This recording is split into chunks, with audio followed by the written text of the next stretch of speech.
Olá, bem-vindo a mais um vídeo. Eu sou o Daniel do Meu Primeiro Plantão e hoje a gente vai falar sobre as diferenças de um interno do quarto semestre para um médico recém-formado.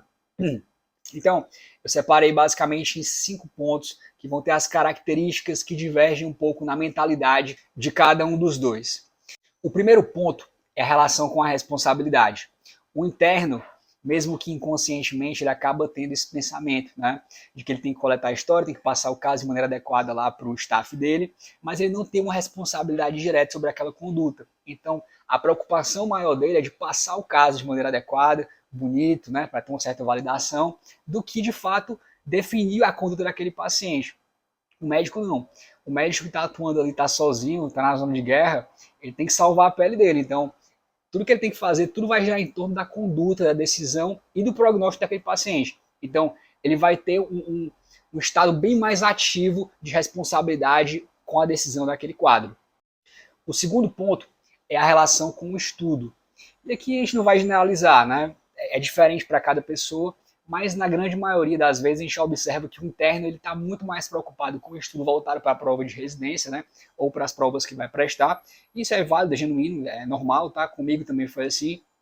Enquanto que a pessoa que está atuando ali na zona de guerra, né, que está no pronto-socorro, ele está muito preocupado com o estudo voltado para as definições, para o quadro clínico daqueles pacientes que ele está conduzindo, né? Então, é muito comum que você atenda um paciente, fica um pouco na dúvida, discuta um caso. Quando você chega em casa depois, você dá uma revisada, revisita aquele diagnóstico para, na próxima vez, você conseguir conduzir de maneira mais adequada.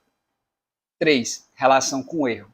Quando você erra enquanto interno, a preocupação assim tende muito mais a ser da sua imagem com os staffs, com os residentes, com os seus iguais, porque existe um certo grau de validação no internato, né? Onde quem é mais proativo, quem resolve as coisas mais rápido, acaba se destacando. Enquanto que no meio médico, realmente, quando você está atuando, né, o erro ele representa uma série de autocríticas, né? Você fica preocupado, por que eu não fiz isso? Da próxima vez eu vou fazer isso? O que eu poderia ter feito de diferente? Eu deveria ter mandado aquele paciente para casa? Às vezes, principalmente no começo da carreira, você tem esses desconfortos, esses pensamentos, são de até certa forma intrusivos, tá? Então, tem a ver com essa questão aí. Quarto, autoridade.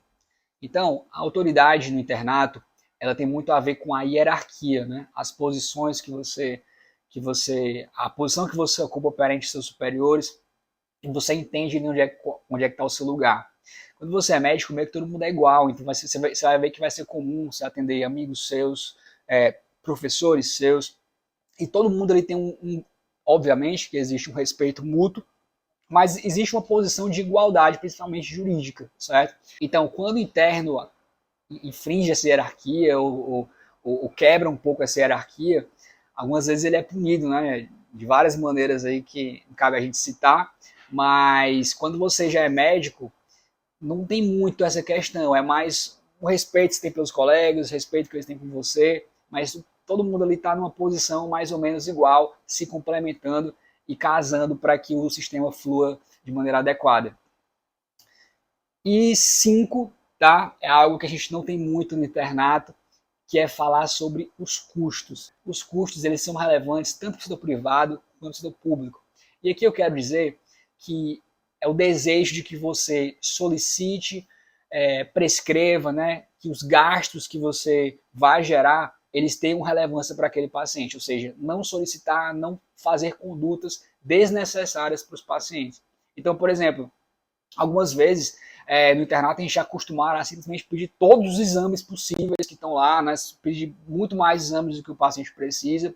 E às vezes isso não é uma realidade. Pode ser uma realidade dentro das especialidades, né? Para poder fazer diagnósticos diferenciais difíceis. Mas principalmente na emergência, muitos exames acabam sendo solicitados de maneira supérflua, tá? Então é importante que você saiba o que aquele paciente precisa e como ele precisa, o que vai mudar na conduta, o que vai acrescentar no seu diagnóstico, tá?